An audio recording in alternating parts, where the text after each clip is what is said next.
They say true love is a two-way street. Great relationships require sacrifice and effort from both partners. But before you call out all of the ways your spouse could give more, my next guest wants you to hold yourself accountable first. Studio 5 relationship contributor Dr. Matt Townsend is here to help us show up for our significant other. This is juicy. I'm excited to learn from you on this. You say we might think we're holding ourselves accountable, but there might be things below the surface that are preventing us from really giving our all. I think a lot of us hold back. And we're not really who we think we are, or we're not even who we really say we are, or who we purport to be. Because I get to sit with people, and then sometimes in the situation, I'll get to sit with them in the hard moments of their life, and you'll see that they're in no way, any way near as strong as they purport to be. What they're saying. They're not.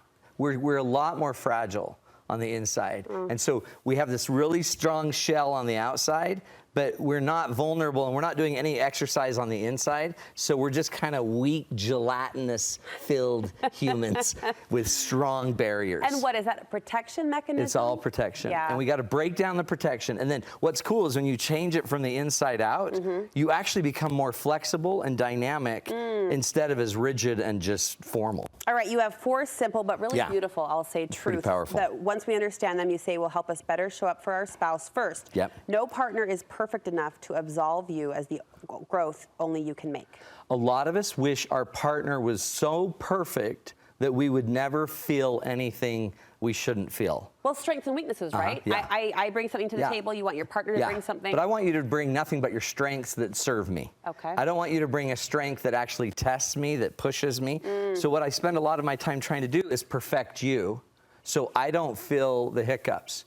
But there is no perfection in a partner strong enough to absolve you of the growth you have to make. You have to grow strong in this world. And the only way to grow strong is to have messed up problems around you.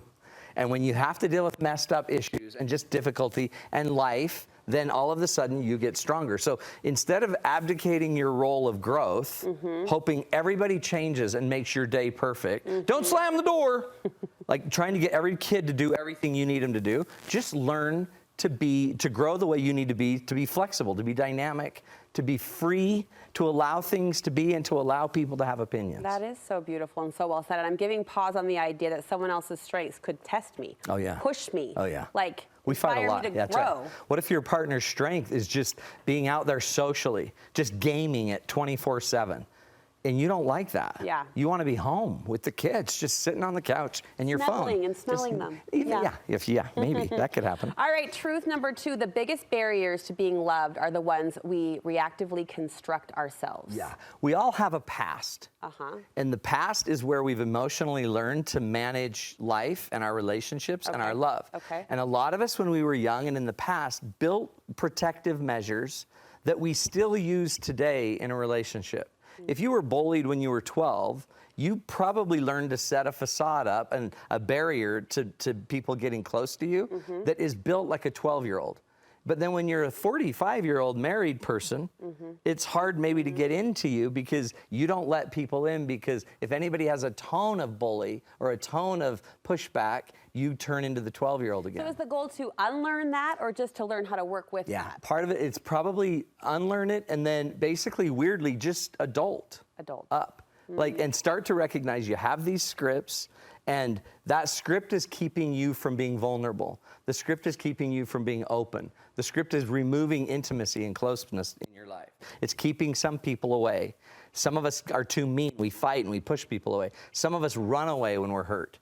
Those two things always end up making you be alone.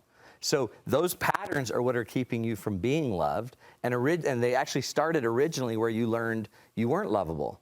So whatever our past is ends up becoming the future if we don't see it. So not holding you to a number here, but just roughly, how often are people's current relationship problems, how often can you tie those back to a childhood? I would say honestly, 60% to 70%. Really? Of our pains today are just really of how we learn to handle the emotion of pain, or the unlovable, or the incapable, or the not belonging. All right, meaning and communication is mutually negotiated, but not just individually stated. We think we've said it. And because we've said it, by golly, it's been said. And so you should get it. But we don't just say something. It has to be It has to be negotiated. Like, your kid has told you sometime, one of your children has said, "Ooh, I hate you. You're the worst mom ever." Yeah. You're the worst mom. They say something so extreme. Hurts. But you don't, like, fall apart. Yeah. When the 4-year-old's throwing a tantrum and says she doesn't like you anymore, yeah. you actually negotiate it in your head. You're like, oh, she's tired. She's hungry. She's feeling lonely today because her friends couldn't come over and play. And you actually reinterpret and you renegotiate what was meant. You don't have to take the meaning of what was said. Do you know how many times I've seen somebody say something because they're mad and the other person is now devastated by it forever because it was said?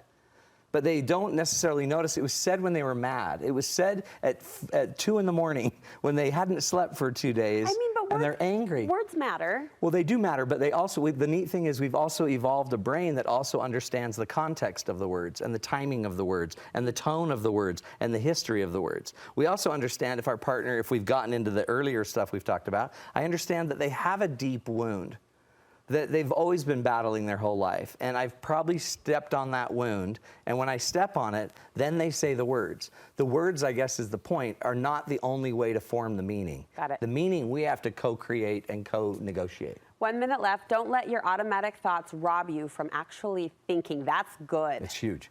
We have so many automatic responses. Yes. Yeah, my husband was involved in a car accident. Well, we're praying for you. That's actually a beautiful thought if it's actually a thought, or is it just the phrase we say? Some of us just have these automatic thoughts we have, like some things are good, some things are bad. Anger is not good. Somebody that's not talking isn't good.